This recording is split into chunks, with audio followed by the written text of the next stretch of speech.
How's it going, everyone? Another Sam Bankman-Fried update. Now, we get to see where he's going to stay. He's going back to mommy and daddy in Palo Alto next to Stanford University where his parents teach. Okay, so we're going to talk about that. I'm going to show you the house. These are just like from previous old online listings of his parents' house. On top of that, we're going to talk about what his ex-girlfriend totally just confessed to. And if you are worried that Sam Bankman-Fried, SBF, is uncomfortable, well, don't be, because Scam Sam is riding first class from New York, where he was first extradited to, all the way to California. Before showing you the house, I'm just going to talk about the ex-girlfriend real quick. So Scam Sam's ex-girlfriend, her name, Caroline Ellison. She's 28 years old. She confessed that she knowingly engaged in illegal business tactics, okay, with a disgraced FTX founder. So she totally just threw him under the bus.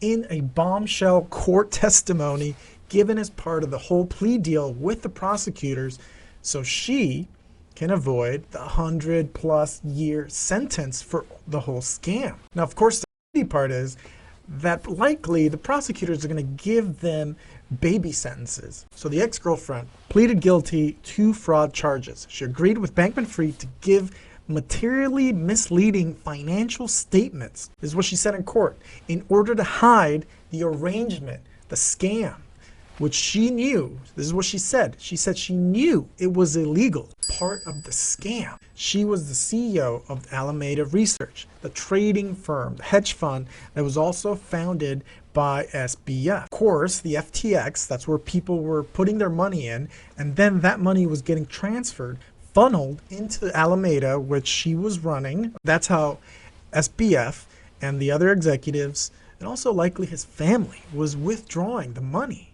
And that's the scam. And this is all coming out of the transcripts from bombshell courtroom appearance.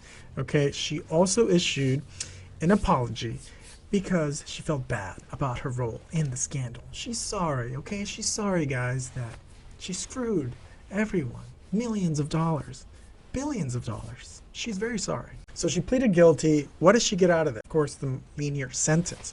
What does the prosecutor get out of this? Well, she supposedly is going to help build a case against SBF. So this is very important for the prosecution if they actually pursue the whole thing to the max. Because, again, he donated a lot of money to a lot of politicians.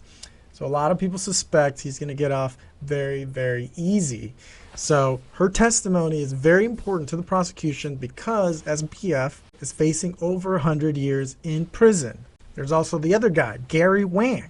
Okay, another co-founder who is a co-conspirator in the scam is also going to testify against Scam Sam. Ellison told the court she was aware.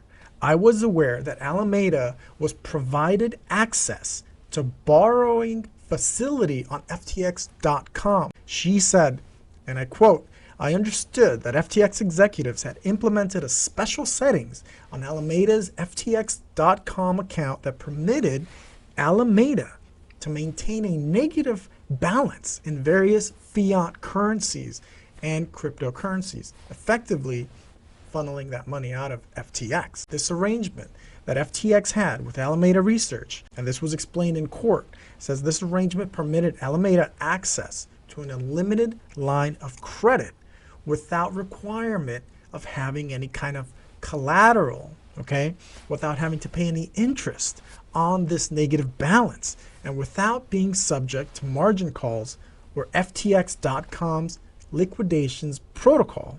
She said she understood that if Alameda's FTX accounts had significant negative balances in any particular currency, it meant that Alameda was borrowing funds, taking money out of FTX, customers' money. So,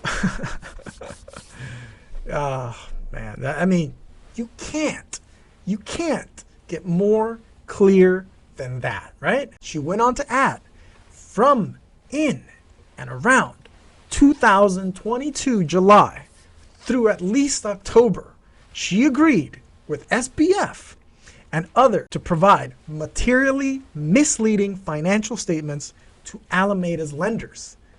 Boom, scam. Then she confessed. She agreed with SBF and others, okay, not to publicly disclose the true nature of the relationship between Alameda and FTX. So they went on to conduct these investments, right, to take customers' funds, throw them wherever the hell they wanted to throw them, hide them, conceal the source, and of course, the nature, the true nature of those funds, which were all coming from customers. So both Wang and Ellison have been indicted in connection with their roles. Regardless, they're going to get lenient sentences, but they still face the charges of wire fraud, securities fraud, commodities fraud, said the U.S. Attorney Damian Williams, the prosecutor. Now, the prosecutor, U.S. Attorney Damian Williams, I put up, okay, in my last video, his press conference that he gave right when he was charging with the whole extradition, charging SBF. He did say that the net, okay, has been closing in on different characters that are part of the scam. And he basically was advising them to come in because that way it'll be easier for them. Maybe to cut deals, get a little bit lenient sentence. SBF flying back to California, okay? He's going to stay at his parents' house. His parents, okay? Here's a video.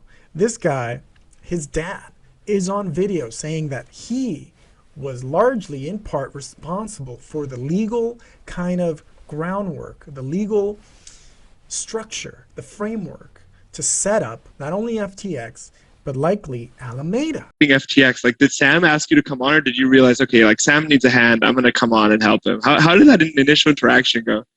Well, I don't know. I think we've always enjoyed working together and thinking together. At least I like to think so.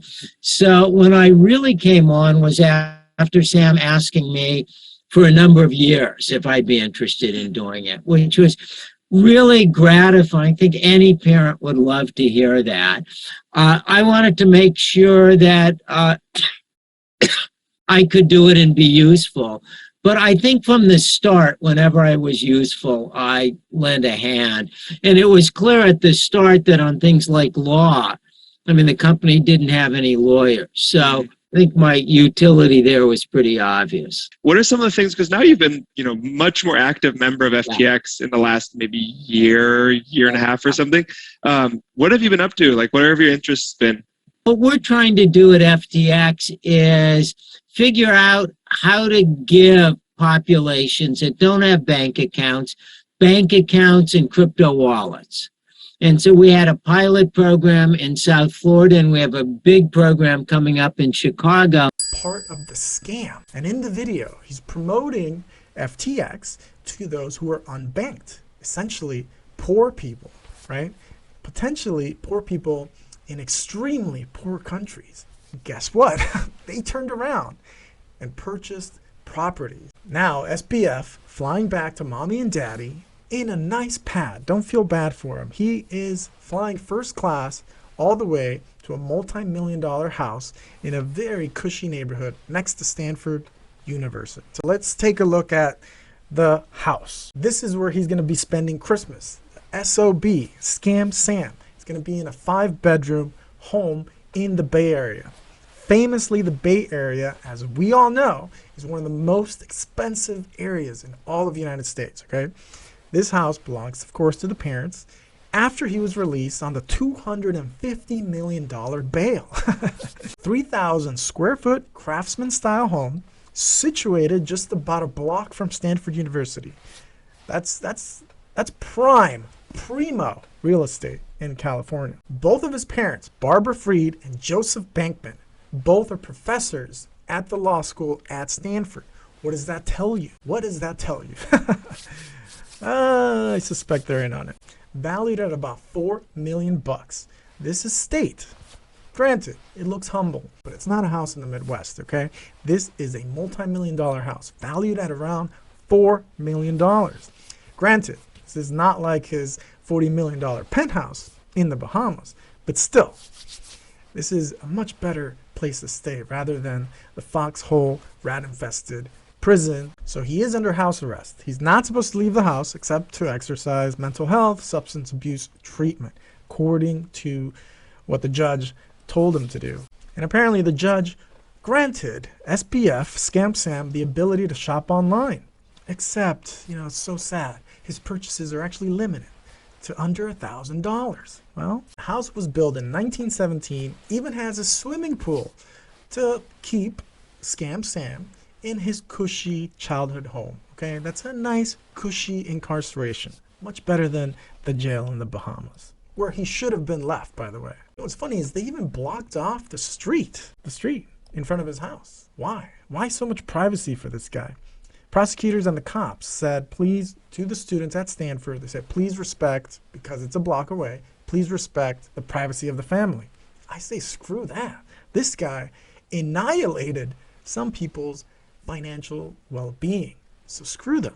Here's other pictures of the house. It's an unassuming house. It's a humble-looking house. In the Midwest, this would still be about $250,000, $500,000. In New York, this would be at least $1 million, if not more.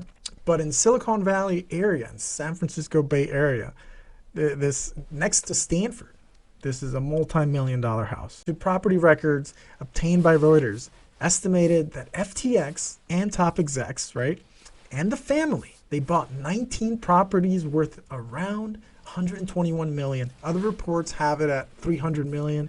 So it's a little shaky what is true. The point is they bought over $100 million worth of properties with the parents. So these people are sketchy as. They supposedly told multiple media outlets that they have been trying to return the deeds to FTX even before the bankruptcy. What a crock. These people are master scammers. Well, maybe not master scammers because they all got caught, right? Will justice be served? Well, his ex-girlfriend certainly might be part of that. She might actually make a big difference in the prosecution. So we'll see. I still am not holding my breath because, look at the treatment. First-class treatment, right? It's disgusting. That's the update of Scam Sam. Anyways, that's it for now, guys. Thanks for watching. Smash the like. Please do subscribe if you haven't. And I'll see you in the next one.